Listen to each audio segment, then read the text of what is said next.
Salut tout le monde, bienvenue à ce véritable septième vidéo sur le jeu A Distant Plane publié par GMT Games en 2013.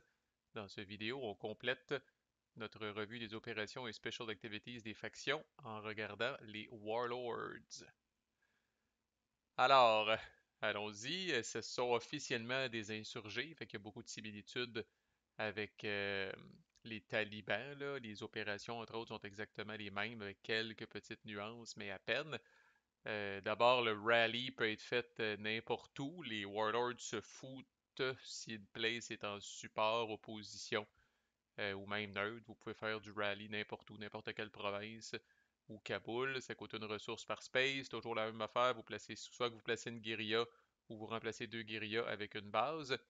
Pour être capable là, de vous reproduire plus rapidement, non seulement ça vous prend une base, mais la space ne doit pas être Pashtun.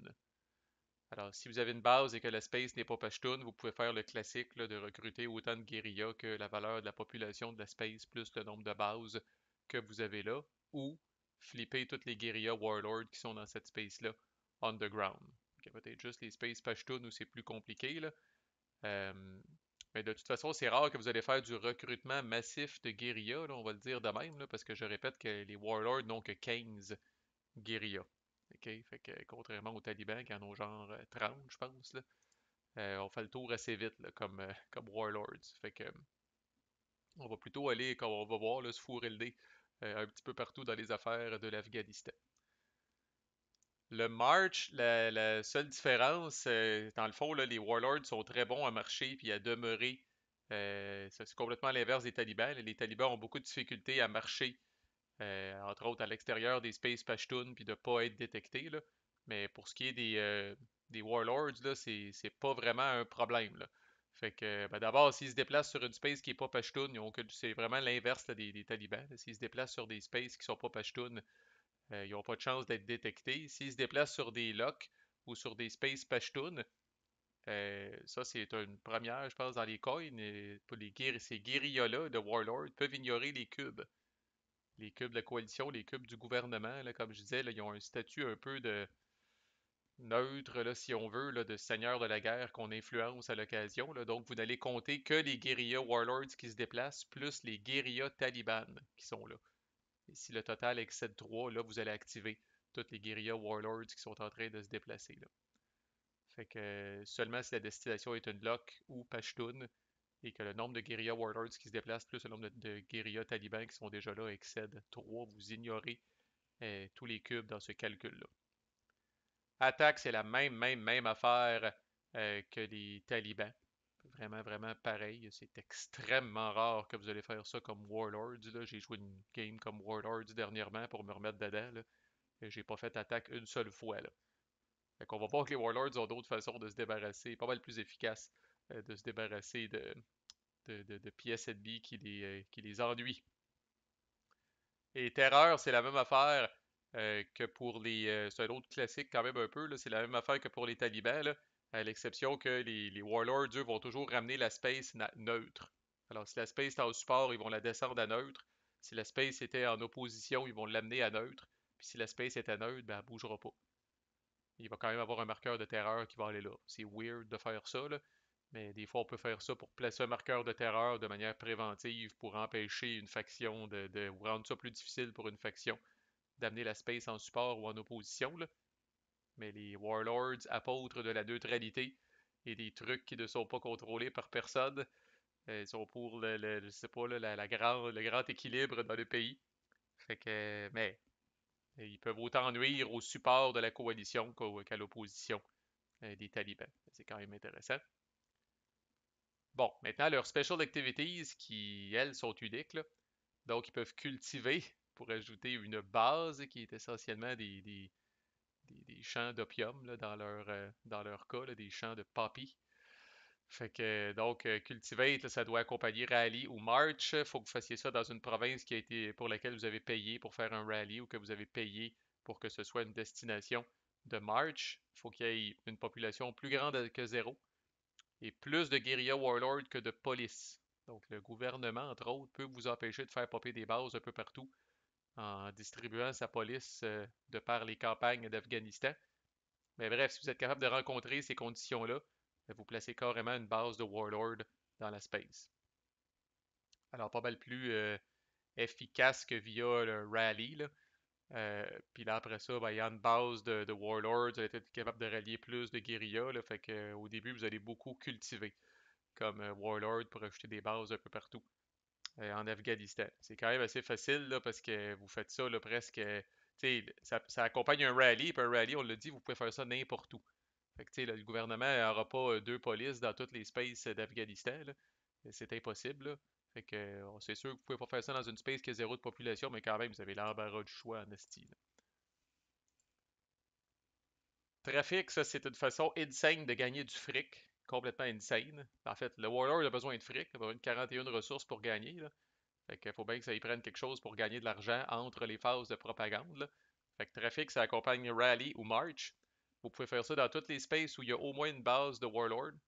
Et il ne doit pas y avoir de coalition, que ce soit une base de la coalition ou des cubes de la coalition. Il ne doit pas avoir aucune pièce beige dans la space. La coalition empêche vraiment le trafic. Fait que dans toutes les spaces où vous avez des bases de Warlord et qu'il n'y a pas de coalition, vous allez gagner une ressource par base. Fait que s'il y a une space, c'est pas si rare que ça. Là. S'il y a une space où vous avez deux bases de Warlord, ben c'est bon pour deux ressources. Puis là, tout le monde se graisse au passage, on dirait. Là. Donc pour chacune de ces spaces-là, euh, où le Taliban a le contrôle, le Taliban aussi gagne une ressource. Une seule, même s'il y a deux bases de Warlord, le Taliban à ce moment-là va gagner juste une ressource. Et un peu plus grave, pour chaque space qui a un coin control, vous allez aussi ajouter un de patronage qui contribue directement à la win condition du gouvernement. Ça, c'est un petit peu plus fatigant. Ceci dit, vous décidez les spaces dans lesquels vous faites du trafic. Fait que vous pouvez être greedy puis prendre toutes les spaces qui sont éligibles, même celles qui sont en coin control, même celles qui sont contrôlées par les talibans. Là, puis là, c'est Noël, vous donnez des cadeaux à tout le monde. Il y a certains moments peut-être dans la game où si le Taliban, par exemple, c'est rare, là, mais il est tight en ressources. Vous allez peut-être vouloir skipper les deux spaces contrôlés par les talibans dans lesquels vous avez une base. Puis si le gouvernement s'approche de sa win condition, vous allez peut-être vouloir skipper les spaces qui sont en coin control. Mais il y a des fois, là, moi j'avais 8-10 bases là, sur le jeu, là, puis des fois je les activais toutes là, avec trafic. Il n'y a pas de coalition ou presque. Là. Fait que gagner 8-10 ressources, là, c'est majeur en asti. Là. Puis ce qui est hot, c'est que, probablement comme dans la vraie vie, en tout cas, si vous faites ça, ça encourage les autres joueurs, entre autres le Taliban et le gouvernement, à laisser vos bases tranquilles. Parce que de fois de temps en temps, ils ont un petit bonus inattendu, un petit cadeau qui leur tombe des bras. Fait qu'ils vont avoir tendance peut-être à laisser vos bases tranquilles. Ça peut même faire partie de deal si jamais vous êtes un fin négociateur, là. Mais voilà pour le trafic. Et à l'inverse, là où vous pouvez détériorer sérieusement vos relations avec vos adversaires, là, Suborn, la dernière Special Activity. Vous faites ça avec n'importe quel op, vous faites ça n'importe où, dans n'importe quel space, c'est fucking puissant. Dans chacune des spaces, là, vraiment, le gros inconvénient quand même, c'est que ça va vous coûter deux ressources par space. Et puis je rappelle que c'est un passez-y bien parce que les ressources, c'est une win condition des Warlords. Là. Fait qu'avant de dépenser, mettons, 6 ressources pour faire Suborn dans 3 spaces, là, pensez à votre affaire comme faut, vous venez de vous éloigner pas mal de votre win condition. Par contre, c'est fucking fort. Vous pouvez enlever de 1 à 3 cubes du gouvernement, ou une base du gouvernement, ou une guérilla talibane, ou vous flippez autant de guérillas que vous voulez dans cette space-là underground. Fait que 1 à 3 cubes du gouvernement, on s'entend que si vous le faites, ça va probablement être 3. Là, vous allez vouloir faire mal au gouvernement. Ça peut briser le coin control d'une space qui va vous rapprocher de votre win condition, la deuxième, on le rappelle, de population non contrôlée. Péter de base du gouvernement, n'ajustez pas votre appareil, il n'y a pas le bases last. Et effectivement, vous pouvez péter une base du gouvernement, même s'il y a une shitload de cubes du gouvernement dans la space, c'est pas un problème. Vous allez knocker la base du gouvernement.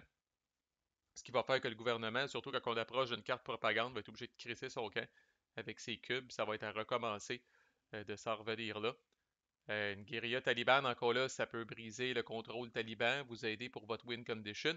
Vous flippez là, en tout cas toutes ou une partie des guérillas, bien évidemment, ça peut être juste les vôtres, mais ça peut aussi faire l'objet d'une négociation intéressante avec le taliban. Fait que soyez ouverts d'esprit quand vous êtes warlord. Comme je dis, le taliban a de la misère, surtout dans les spaces non pashtuns, à se déplacer puis à rester sans être détecté. Souvent, toutes ces guérillas vont être flippées.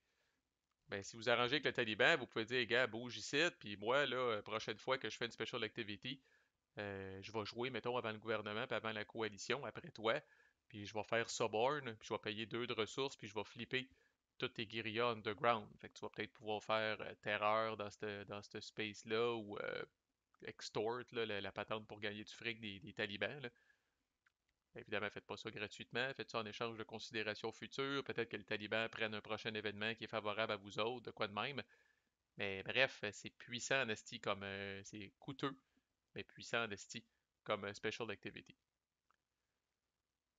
Fait que ça fait le tour des Warlords et ça fait le tour des factions et ça fait le tour de Distant Blade. Un coin, je le rappelle, malgré que c'est le troisième de la série, très simple, pas plus compliqué que les deux premiers. Ça se complique un petit peu plus à partir du quatrième qui est Fire in the Lake, là. Mais là, on vient de finir le trio des trois premiers coins qui, selon moi, sont pas très complexes. Euh, je vais probablement m'arrêter ici dans cette playlist-là. Je ferai pas la revue des cartes comme j'ai fait pour les deux premiers. Essentiellement parce que tout le monde a l'air à s'en calisser. Donc, je ferai pas quatre autres vidéos pour faire la revue des cartes si c'est pas d'intérêt plus que ça pour les gens. Fait que je vais probablement m'arrêter ici. Si vous avez aimé le traitement qui a été fait de ce jeu-là, il y en a plein d'autres sur la chaîne. Je vous invite à visiter les playlists. Puis je vous retrouve au prochain jeu. À plus.